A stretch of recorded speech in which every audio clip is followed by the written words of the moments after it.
ज्या भ्रष्टाचाराच्या मुद्द्यावर यांनी रान पिटवून सत्तेत बसले, त्याच देवेंद्र फडणवीस सरकारच्या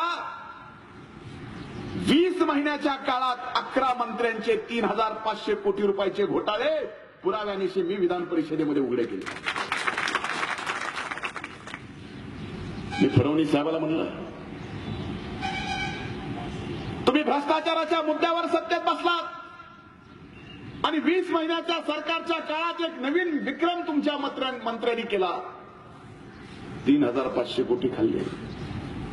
कोणी कशात खातो? शिक्षण मंत्र्यांनी महापुरुषाच्या फोटोमध्येच पैसे आणले.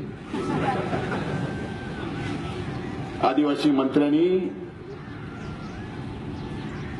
आदिवासी विद्यार्थ्यांना देणाऱ्या साहित्यात पैसे खाल्ले.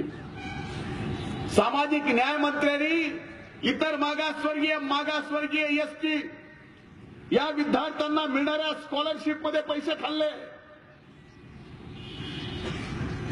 महिला बाल कल्याण मंत्र्यांनी लहान लेकरांच्या चिक्कीत पैसे खाल्ले.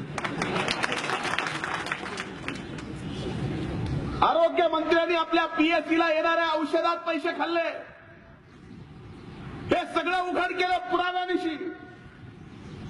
आणि ज्या वेळेस पुरावे दिले, मुख्यमंत्री म्हणला आमच्याकडे क्लीन शीट तयार आहे. म्हणलं मुख्यमंत्री महोदय, जरा तरी जनाची नाही मनाची ठेवा. जर एवढ्यावर तुम्हाला क्लीन शीट द्यायची असेल तर एक गोष्ट निश्चित करा, या सभागृहामध्ये कायदे तयार होतात, त्या कायदे मंडळामध्ये मी पुरावे दिलेत, आणि जर हे मी दिलेले पुरावे खोटे असतील